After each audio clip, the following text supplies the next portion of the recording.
Right now, at this exact moment, something is deciding what you think about the world. Not you, not your own judgment. Something else. A system so old, so refined, so deeply woven into the fabric of every civilization that ever existed, that most people never even notice it's running. You think you form your own opinions. You think you read the news, weigh the facts, come to your own conclusions. That feels true. That feeling is exactly what the system is designed to produce. Every government in human history, without a single exception, has done the same thing. Not similar things, the same thing. The goal never changed, only the tools changed. Papyrus became the printing press became radio, radio became television, television became the feed on your phone, refreshing right now, serving you the version of reality that someone, somewhere, decided you should see. And the part that should genuinely stop you cold. The United States government, the country that built its entire identity on the idea of a free press and an informed citizenry, ran a covert psychological warfare program during the Cold War that reached inside the lives of its own people, not against foreign enemies, against Americans. When the details began to surface, members of Congress were stunned. Intelligence veterans were stunned. Because what had been done was not crude. It was not some ham-fisted propaganda poster telling you to buy war bonds. It was elegant. It was invisible. It funded jazz musicians touring Europe without telling them why. It bankrolled literary magazines without the editors knowing who was really signing the checks. It turned abstract art, canvases that looked like pure chaos, into weapons in an ideological war. And almost none of the people involved had any idea. That is the story we are going to follow today. Not just the Cold War piece, though that alone would be enough to rearrange everything you thought you knew.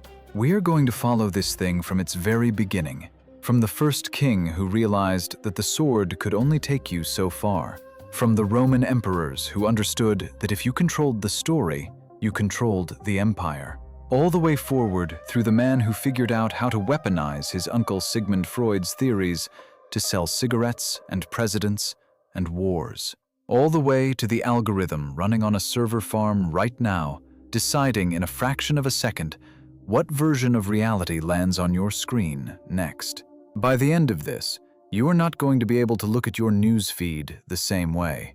You are not going to be able to watch a political ad, or see a viral story, or feel a sudden surge of outrage about something you just read, without recognizing the mechanism underneath it. Because once you see how this machine was built, piece by piece, over 2,000 years, you cannot unsee it. And that, knowing how it works, is the only thing that has ever given anyone a real choice about whether to believe it.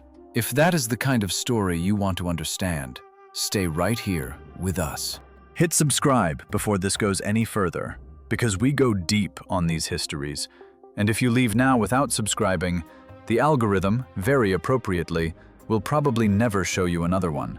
Drop a comment right now. Where are you watching from? And what time is it where you are? We love seeing that. Now let's go back to the beginning, further back than most people think to look. Picture a city, not New York, not Washington, not any modern capital you know. Picture Rome, around 2,000 years ago. The population is somewhere between 1 and 2 million people, a number so staggering for its time that no other city on Earth comes close. These people are packed into apartment blocks 7 stories high, sweating through summers that bake the stone, drinking water that travels 40 miles through aqueducts just to reach their fountains. They have no television, no radio, no printing press. Most of them cannot read, and the emperor, the single man who controls the most powerful military force the world has ever seen, has a problem that no amount of legions can solve. How do you make 1 million people believe that everything is fine? How do you make them feel grateful, loyal, proud, not afraid, not resentful, not ready to riot? Fear can hold a crowd for a day. Bread can quiet a neighborhood for a week. But genuine belief, the kind where people wake up in the morning and feel in their bones that the empire is good and the emperor is great, That requires something else entirely. It requires a story. And Rome was the first civilization to build an industrial-scale machine for telling it. Walk into any Roman city, and the propaganda hits you before you even realize what you are experiencing. The triumphal arches, enormous stone monuments at the city's main entrances, are not just decoration.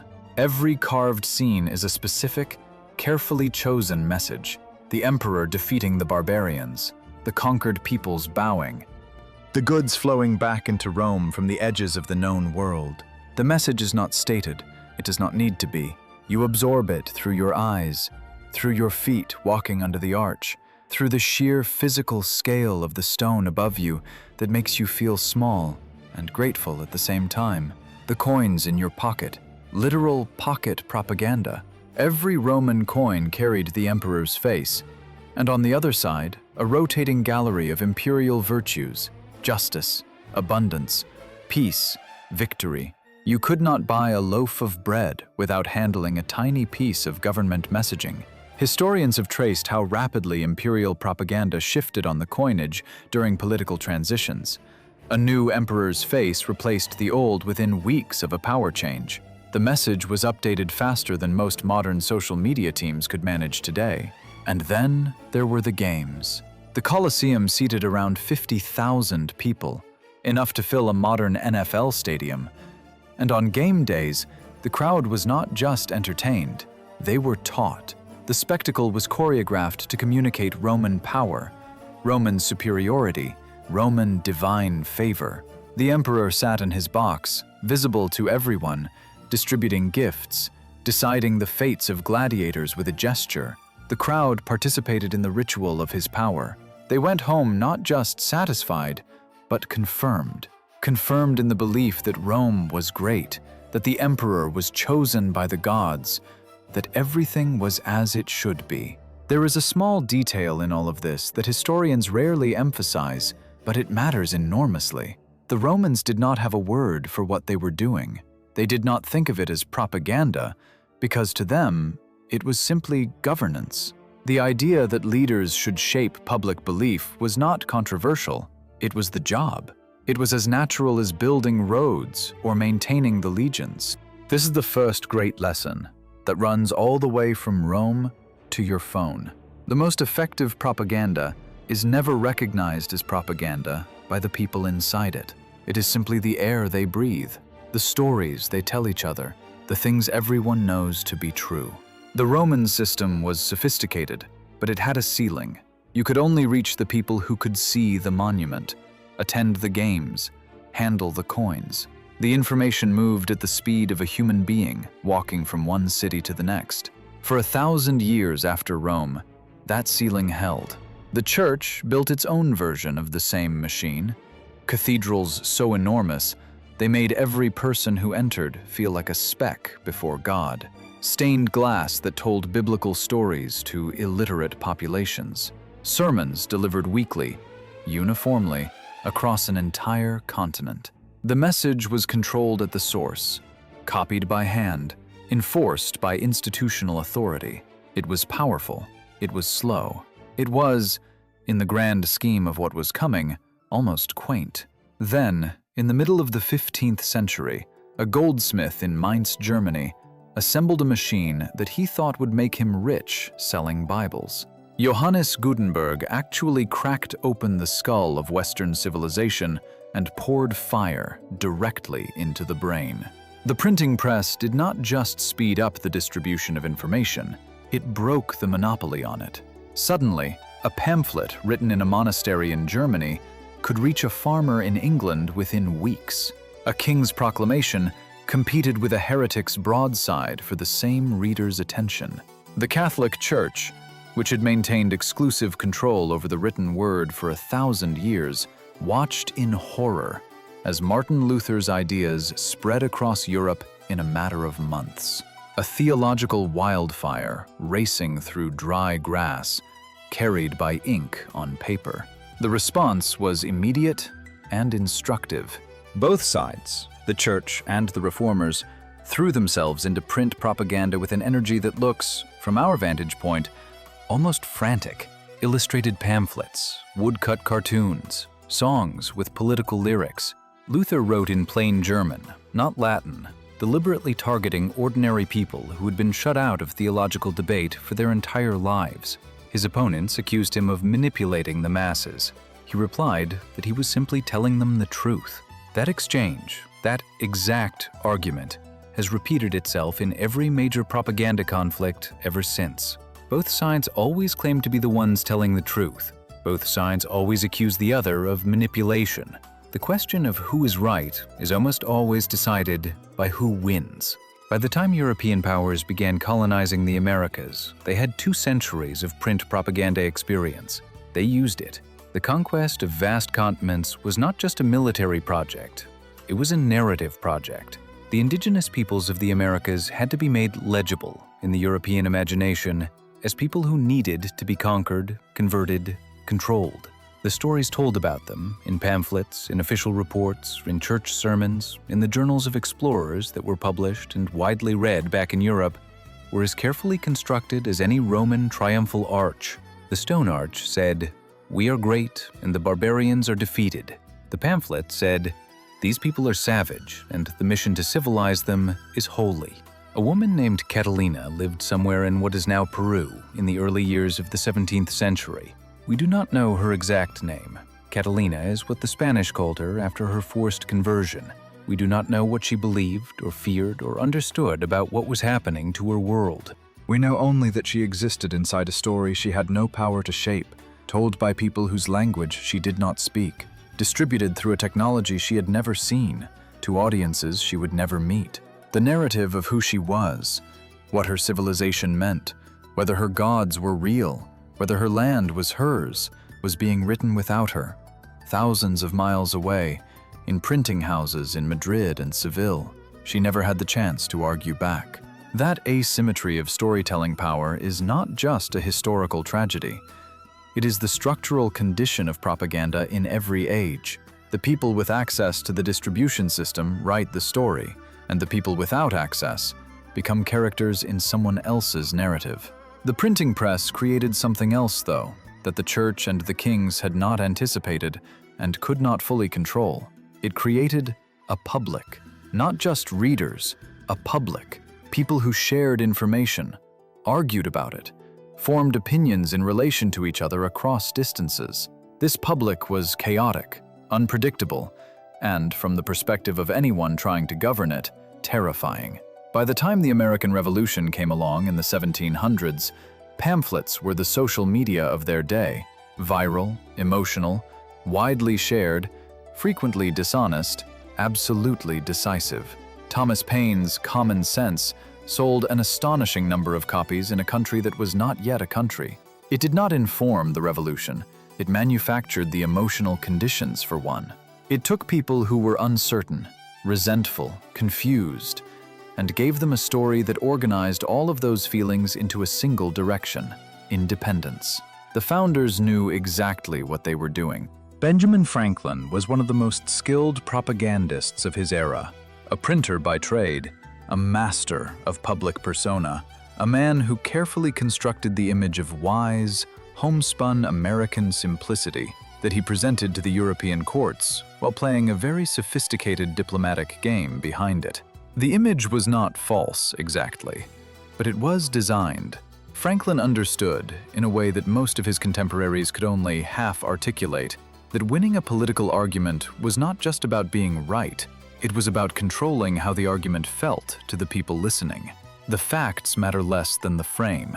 The truth matters less than the story that carries it. And the moment a new technology appears that can reach more people, faster, with more emotional force, that technology becomes almost immediately a propaganda instrument. Not always consciously, not always cynically, but inevitably. A young man in Vienna, born in the autumn of 1891, would grow up to systematize all of this in ways that nobody had quite managed before. His name was Edward Bernays.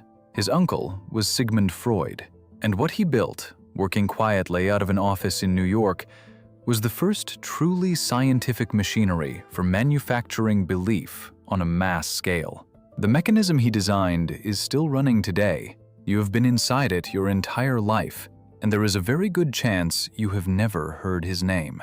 Bernays was 25 years old when the United States entered the First World War in 1917, and he went looking for a way to be useful. He found it inside an organization created by executive order just 1 week after Congress declared war. It was called the Committee on Public Information, and on paper it sounded almost reasonable.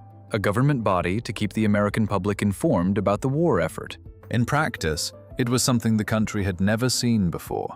A full-scale domestic propaganda operation, run with the energy and creativity of an advertising agency and the resources of the federal government. The man who ran it was a journalist named George Creel, and Creel had a theory. He believed, and he said so openly, that the American people did not need to be manipulated or deceived. They simply needed to be given the facts, and the facts would naturally produce the right conclusions. He called it education and information. He refused to use the word propaganda, explaining that the word had become associated in German hands with deceit and corruption, while his own work was something altogether different: the simple, straightforward presentation of facts. This distinction between propaganda and information, between manipulation and education, is one that governments have been drawing ever since. It is always drawn by the people doing the influencing, never by the people being influenced. Creel's operation was extraordinary in its scope. Newspaper editors received official government guidance on what stories to run and how to frame them. Hollywood studios, still a young industry, desperately eager for government goodwill, produced films with titles so unsubtle they sound like satire today. The posters plastered across American cities showed German soldiers as literal monsters, their hands dripping, their eyes empty of anything human. None of this was accidental. Every image was designed, tested, and deployed with a specific emotional outcome in mind. Turn a country that had elected a president on a platform of keeping out of the European war into a country furious enough to send its sons across the ocean to fight in it. The detail that haunts the whole operation, the one that Bernays would spend decades thinking about, was the corps of speakers Creel assembled. They were called the 4-Minute Men. 75,000 volunteers spread across every city and town in America, trained to deliver a specific, pre-scripted speech lasting exactly 4 minutes, the time it took a movie projectionist to change a film reel. They stood up in darkened theaters, in church basements, at county fairs. They looked like ordinary neighbors. They spoke in plain, friendly language, and they delivered, with the warmth of personal connection, messages that had been written by a committee in Washington. Creel himself later claimed that these volunteers had collectively addressed somewhere around 300 million audience impressions over the course of the war, a figure historians treat with skepticism, since the entire population of the country at the time was just over 100 million. Whether the number was inflated or not, and Creel was not a man known for understatement, the scale was without precedent. The same message, delivered by the face of someone you recognized, through the channel that human beings trust most, a person standing in front of you, looking you in the eye. Bernays stood at the edge of all of this and felt something shift inside him. Not guilt, not pride exactly, something more like recognition. He had watched the government of the United States move public opinion at a scale and speed that had no precedent in history. The country that had been ambivalent about the war in Europe was, within months, passionately committed to it. Millions of people had changed what they believed, and they had done so feeling that the change came from within themselves, from their own rational consideration of the facts. They had not felt manipulated. That was the astonishing part. They had felt informed. After the war ended, Bernays went to Paris as part of the American delegation to the peace conference. He came back with one idea that would define the rest of his very long life. If propaganda could transform the beliefs of an entire nation during wartime, if it could take 100 million people and point them all in the same direction, why would it not work in peacetime? The techniques did not care about the goal. They worked because of how human psychology functioned, not because of the specific message being delivered. And if that was true, then the same machinery that had sold the war could sell anything. Products, politicians, ways of living, the very idea of what it meant to be American. He opened a public relations office in New York and began to experiment. The thing that separated Bernays from every press agent and spin doctor who had come before him was a single insight. You do not change what people think by arguing with their beliefs. You change what people think by changing how they feel, and then letting the beliefs follow. He had absorbed this from his Uncle Freud's work on the unconscious, from the crowd psychology theorists he had read in his 20s, from everything he had observed in the machinery of wartime persuasion. Human beings, Bernays believed, were not rational actors who gathered information and made logical decisions. They were creatures driven by desires and fears that existed mostly below the level of conscious thought. Identify those desires. Really identify them. Study them the way a scientist studies a physical phenomenon, and you could design messages that connected to them with almost surgical precision.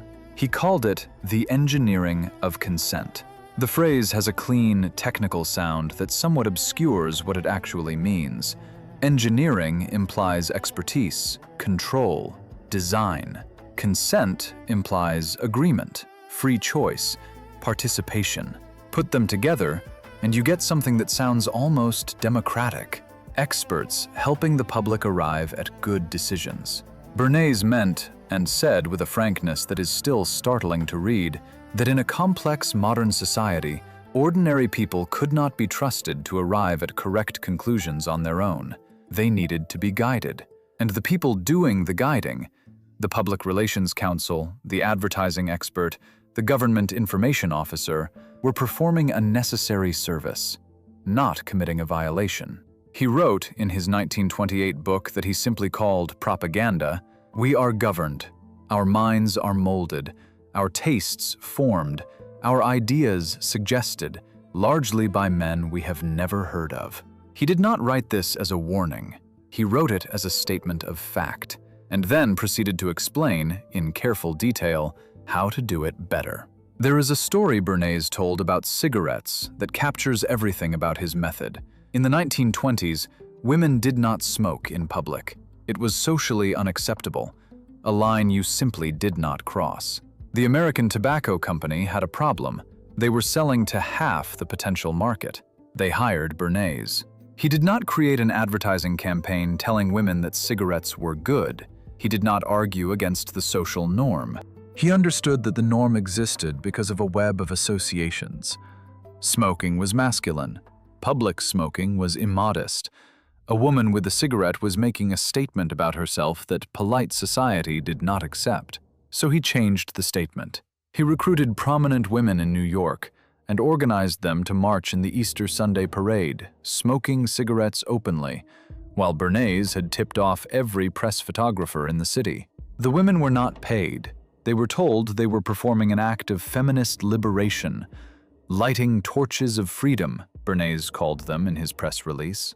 The photographs ran in newspapers across the country. The story was not, "Cigarette company wants women to buy cigarettes." The story was, "Courageous women defy convention." The sales figures followed immediately. He had not changed the product. He had changed what the product meant. He had engineered the consent of an entire social group by connecting a commercial interest to a genuine human desire for dignity and freedom. And the people who participated, the women who marched, the photographers who covered it, the readers who saw the images, none of them felt manipulated. They felt like witnesses to a social moment. That was the genius and the horror of it, in equal measure. Walter Lippmann, Bernays' colleague from the Committee on Public Information, was thinking about the same problem from a different angle. Where Bernays was interested in the mechanics of persuasion, the how, Lippmann was more concerned with why it worked and what it meant for democracy. In his 1922 book, Public Opinion, Lippmann introduced an idea so simple and so devastating that it has never really been answered. The world that people think they know is not the world as it is. It is the world as it has been represented to them through the media they consume. the conversations they have, the stories they were told growing up. He called this representation the pseudo-environment, a map of reality constructed by others that we mistake for reality itself. We do not act on the world. We act on the picture of the world inside our heads. And the person who controls what goes into that picture controls, without any direct coercion at all, what people will do. This was not a cynical argument for Lippmann, or not entirely. He believed, genuinely, that the world had become too complex for any individual citizen to understand directly. The question was not whether the translation of that complexity would happen. It would happen regardless. The question was, who would do it, and with what agenda?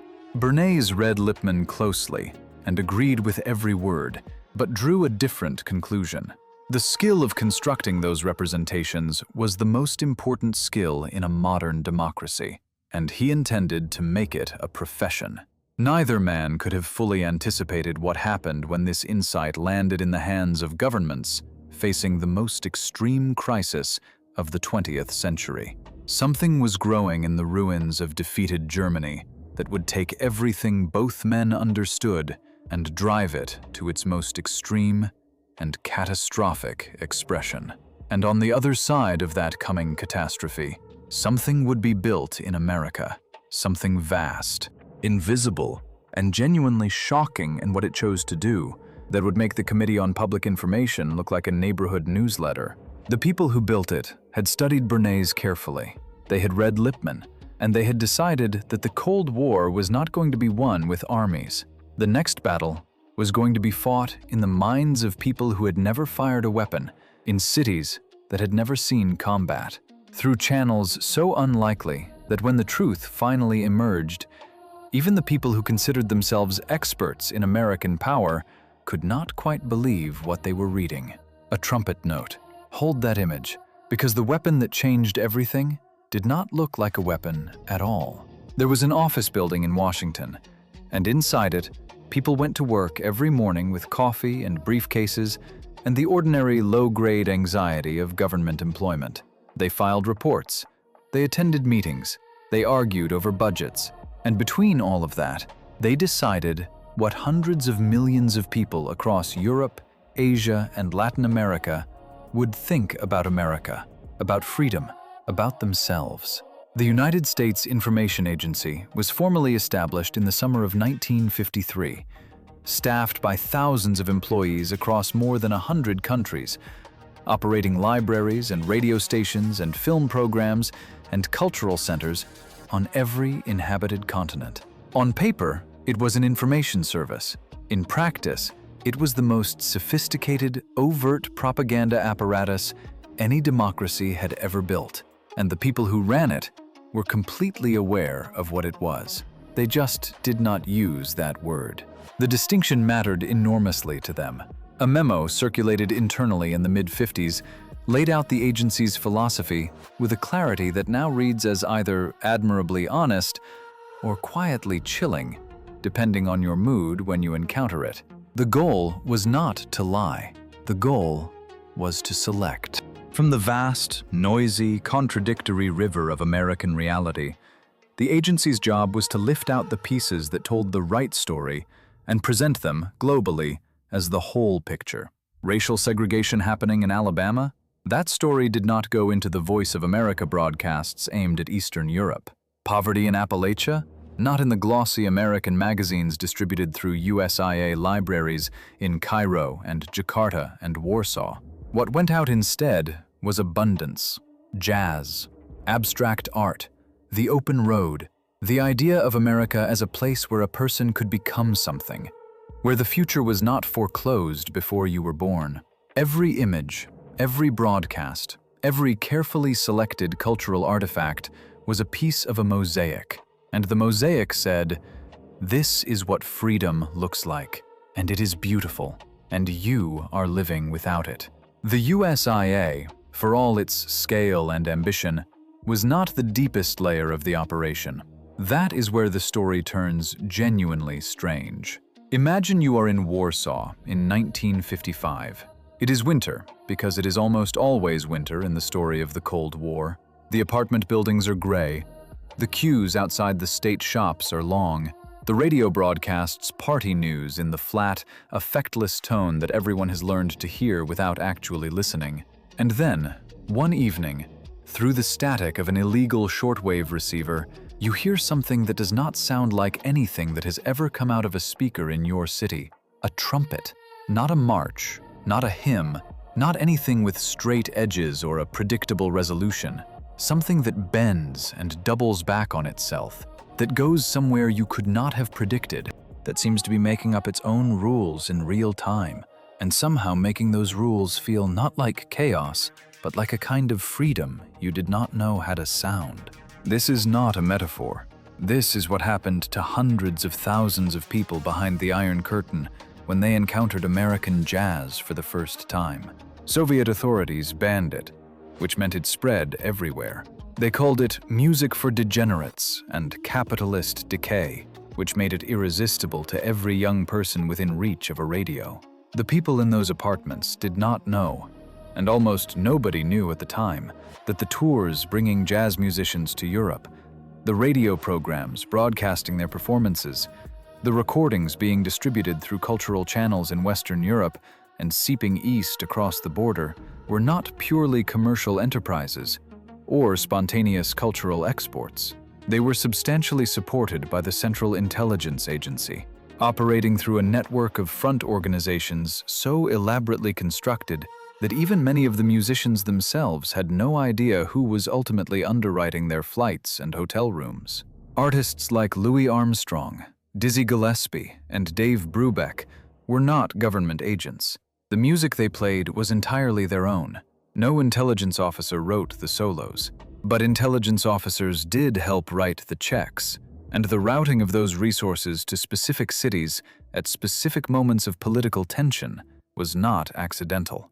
It was a calculation. The emotional argument that jazz made, that a society capable of producing this must be a society where something is free that has not been crushed, was precisely the argument that Cold War strategists needed made in precisely those places at precisely that time. The fact that the argument happened to be true and the music happened to be beautiful made it more powerful than any pamphlet ever could have been.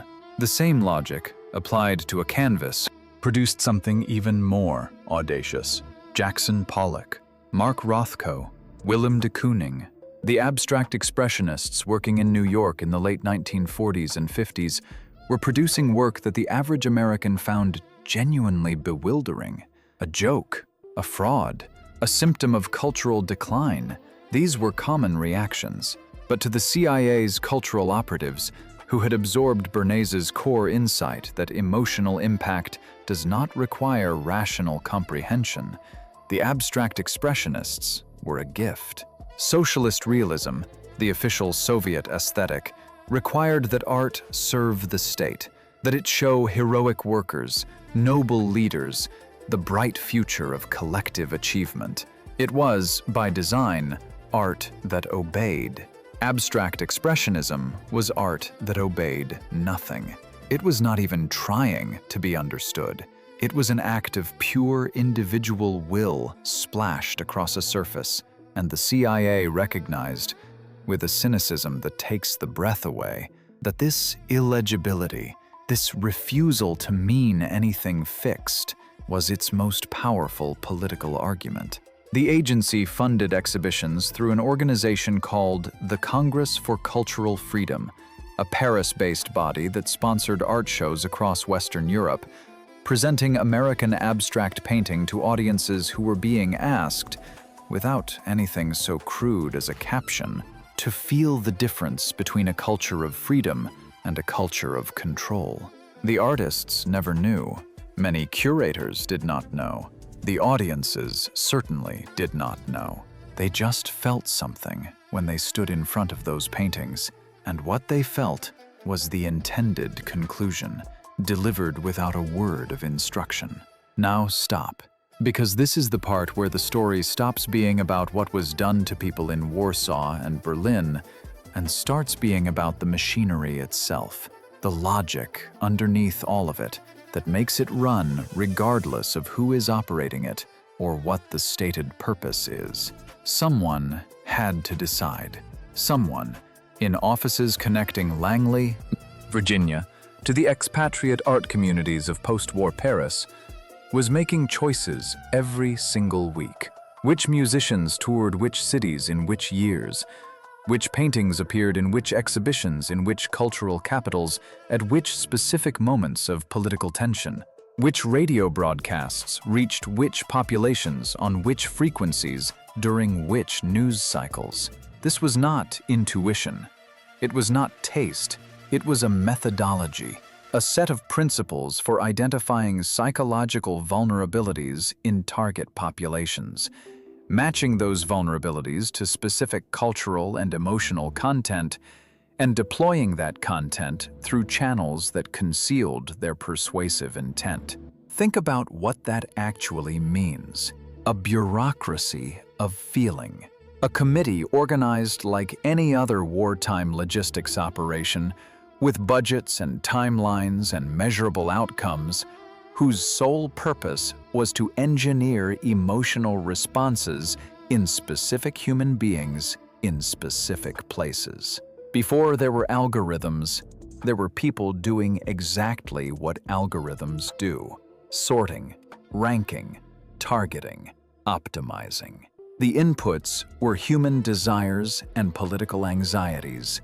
The outputs were carefully selected stories and images and sounds delivered to carefully selected audiences at carefully selected moments. The system was not a computer. The logic was identical to one, and that logic, once you see it clearly, has no natural off switch. You build a machine to shape what foreign populations believe. You run it for years, refining it, learning from it, discovering with increasing precision what works and what does not. The machine gets very good. And then, at some point, you look at it, this beautiful, terrible, finely calibrated instrument, and you realize that it does not actually know the difference between Warsaw and Washington. It does not know the difference between a Soviet citizen you want to persuade and an American citizen you are supposed to be serving. The machine only knows, here is a population. Here are its desires and anxieties. Here is the message. Here is the channel. It does not have a conscience. The people running it, it turned out, sometimes did not either. And the moment that realization settled in, the moment some of the people inside the apparatus looked up from their work and understood what they had also been building it for, is the moment this story stops being about them and starts being, uncomfortably and unmistakably, about us. The hardest thing about this story is not learning what governments did to foreign populations. That part is uncomfortable, but it has the comfortable distance of history, of geography, of other people in other places making decisions that affected other people in other places. You can hold that at arm's length. You can say, terrible, fascinating, glad I know about it. The hardest thing is the moment you stop looking at the apparatus and start looking at yourself inside it. Not as the victim of it, not as the innocent bystander who got caught in the machinery, but as a functioning component, a moving part, something the machine requires in order to run. The Cold War cultural operation was the proof of concept. It demonstrated, at continental scale, over decades of careful refinement, that you could shape what millions of people believed about the world by controlling not the facts they received, but the emotional experience that carried those facts. The music was real. The paintings were real. The feelings people had when they encountered them were real. None of that was false. The invisible hand was in the curation, in who decided which real things reached which people at which moment. And the people on the receiving end did not feel manipulated. They felt moved. They felt like they had discovered something. The discovery was genuine. The architecture that made it possible was classified. Take that structure, the hidden curation, the authentic experience, the conclusion that feels entirely self-generated, and sit with it for a moment before moving forward. Because the shift from what was done in the 1950s to what surrounds you right now did not happen in a single dramatic moment. There was no announcement, no visible threshold you crossed, no morning when you woke up and the world was measurably different. It happened the way all the most consequential changes in information infrastructure have always happened. Gradually, then completely, then irreversibly. Television was the penultimate form. Powerful, consolidated, shockingly effective at shaping the emotional weather of an entire country, but still carrying a fundamental limitation that the people who thought carefully about persuasion found genuinely frustrating. It was the same for everyone. Walter Cronkite spoke to 30 million people, and every one of those 30 million people heard the same words in the same order with the same emphasis. That was the broadcast model, and it was, in the technical vocabulary of the machine, inefficient. A message designed for everyone is fully optimized for no one. The internet promised and delivered the end of that inefficiency, though not in the form most people imagined when they celebrated its arrival as a liberation. The infrastructure did not change in its essential function. Something was still deciding what information reached what people. The difference was resolution. Television sorted by demographics, age, region, rough income bracket. The new system sorted by something so granular, so intimate, so specific to the individual person, that the old demographic categories look like trying to perform surgery with oven mitts by comparison. It's sorted by desire, by fear, by the specific emotional frequency you broadcast every time you stopped scrolling for an extra half second on a particular kind of story. Every pause, every click, every moment of hesitation before you kept moving. The machine was watching all of it, learning all of it, building a model of you that, in certain measurable dimensions, was more accurate than the model you carry of yourself. A woman gets up in the morning.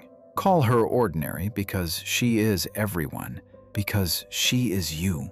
And before her feet hit the floor, she has already reached for her phone. This is not weakness or addiction in any meaningful clinical sense. This is what billions of people do. And the companies that built the platforms understood, before most users even understood what a platform was, that the first moments of consciousness are the moments of maximum vulnerability. The night's sleep has cleared the emotional residue. The defenses are low. The mind is open. Deliver something that produces an emotional response: outrage, joy, fear, amusement, the particular pleasurable discomfort of confirming that the people you dislike are exactly as bad as you thought, and you have established the emotional baseline for the entire day.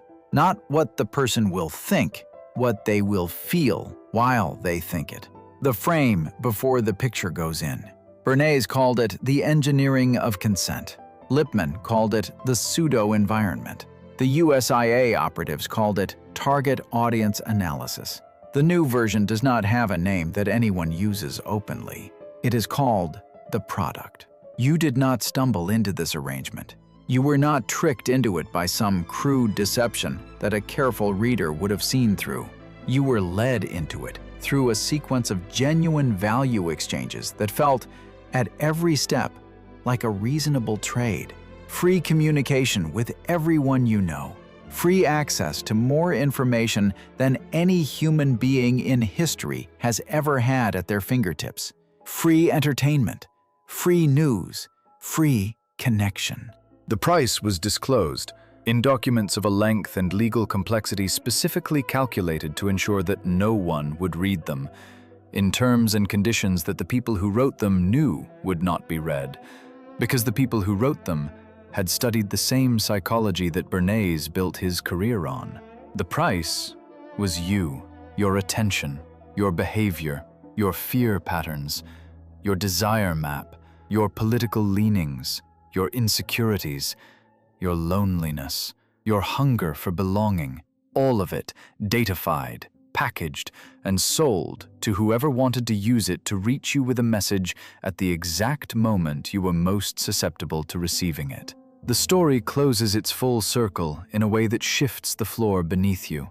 The techniques that the CIA used to influence Soviet citizens, identify the psychological vulnerabilities of the target population, match those vulnerabilities to specific cultural and emotional content, deliver that content through channels that conceal their persuasive intent, are not techniques that exist only in a Cold War archive. They are the foundational design logic of every major social media platform operating today, not as a metaphor, not as a loose analogy, as a direct intellectual lineage that researchers have traced through academic papers, corporate internal documents, and the testimony of people who built these systems and then left, and then spent years trying to explain what they had built. The targeting is not a side effect of a system built for other purposes. The targeting is the purpose. The emotional shaping is not a bug that crept into an otherwise neutral communication tool. It is the product.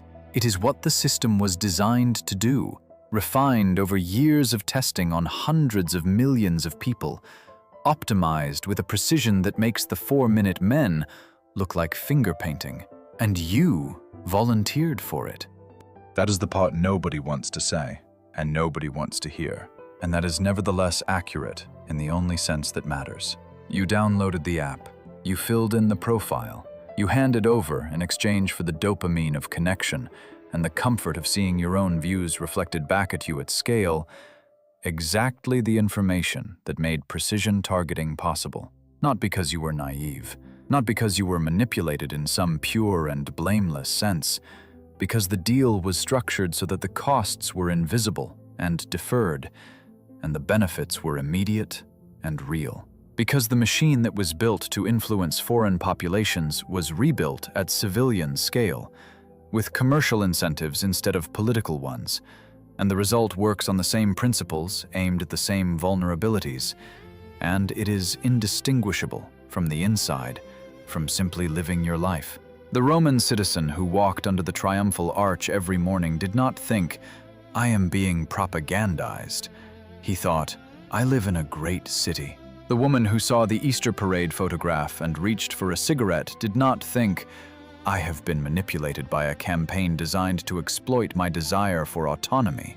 She thought, "Things are changing, and I am part of it."